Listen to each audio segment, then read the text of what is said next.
이 당시에 성남시 의회 회의록 내용을 보면 이런 내용도 있습니다. 다른 신도시들은 공시지가의 2배 안팎을 주고 토지를 수용을 했었는데 유독 대장동은요 1.5배만 주고 수용을 했다는 겁니다.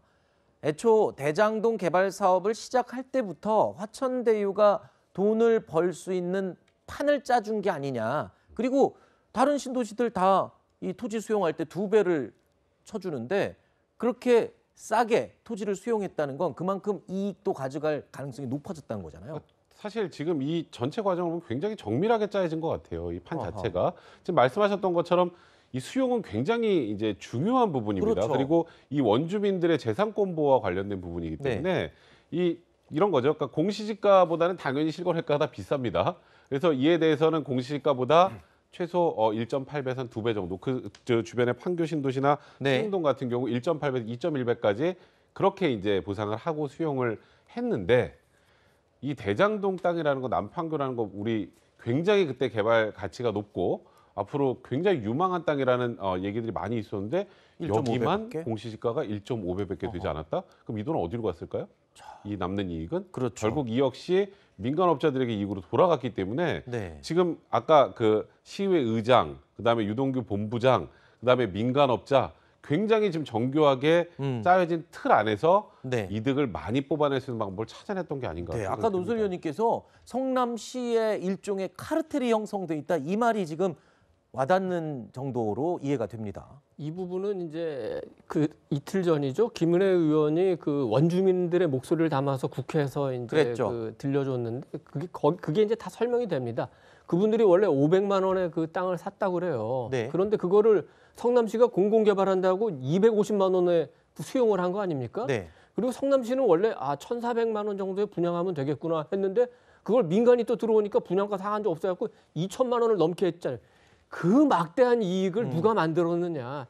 이게 핵심인 겁니다. 자, 이 유동규 전 본부장은 대장동 개발 사업의 민간 사업자 선정을 앞두고 전략 사업팀을 새로 만들었죠. 이 전략 사업팀은요, 이른바 유동규 별동대 역할을 했다. 이렇게 지금 알려지고 있는데 자격 기준을 낮춰서 맞춤형 채용을 했다라는 의혹도 있습니다. 그러니까 직원들을 뽑을 때 원래 뽑아야 되는 자격에는 미달되게 기준을 낮춰서 본인이 뽑고 싶은 사람들이 있었던 것 같아요. 그러니까 결국 지금 이 전략계획팀이라는 걸 만든 것도 원래 이 지금 관련 사업은 개발 사업팀에서 하면 되는 건데 소위 말하는 별동대를 만들려고 한 거고 여기 보면 그 당시 이제 여기 논란이 됐던 남욱 변호사의 후배나 그러니까 이 사업에 밀접하게 관련 있는 사람을 뽑아야 되는데 자기 사람들로 자격이 안 되잖아요. 자격이 안 되면 어떻게 해야 될까요? 자격 기준을 낮추면 됩니다. 그렇게 해서 뽑았다는 그러니까 변호사 자격증이 있으면서 원래 3년 더 이상 뭘 해야 되는데 그걸 빼는 거예요. 3년 경력 이상이 있어야 되는데 이 3년 경력이 없는 조건을 빼고 그냥 변호사 자격증만 있으면 경력이 없으니까 이 사람 뽑으려면 간단하죠. 변호사 자격만 있으면 됩니다.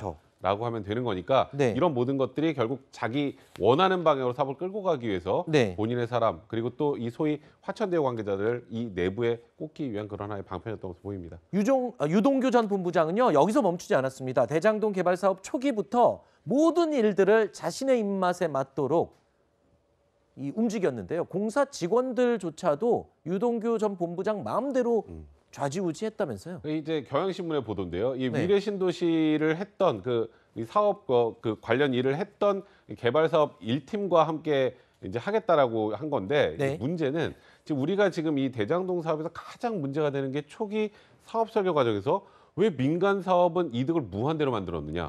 왜 캡을 씌우지 않았느냐? 이게 계속 논란이 되고 있는데 개발 사업 2팀에서는 캡을 씌워야 한다고 주장했던 팀입니다. 그러니까 거기를 배제한 거죠. 그리고 본인의 별동대 팀에서 하고 싶은 대로 하게 된 것이다.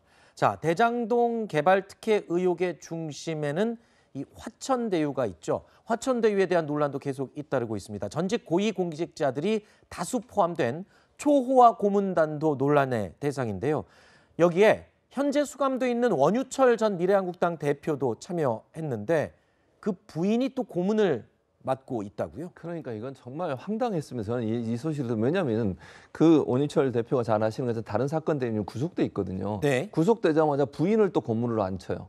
아하. 이게 있을 수 있는 일인지 모르겠습니다. 화천대유가 얼마나 이게 치밀하게 이런 네. 일을 하는지를 보여주는 거라고 보여지는데 월 600만 원 정도의 아마 보수를 받은 걸로 알려지고 있는데요. 그러니까 원희철 전 대표가 불법 정치자금 수수로 이제 구속이 되고 나니까 그분이 고문을 더 이상 할 수 없잖아요. 그러니까 그 부인을 고문으로 앉혀서 계속 지원을 해줬다. 네. 정말 이 화천대유라는 회사가 얼마나 치밀하게 이 사람들을 대상으로 이 고위직에 네. 있는 분이나 법관들을 대상으로 또는 법조인들을 대상으로 로비를 했는지를 보여주는 단적인 예라고 볼 수 있습니다.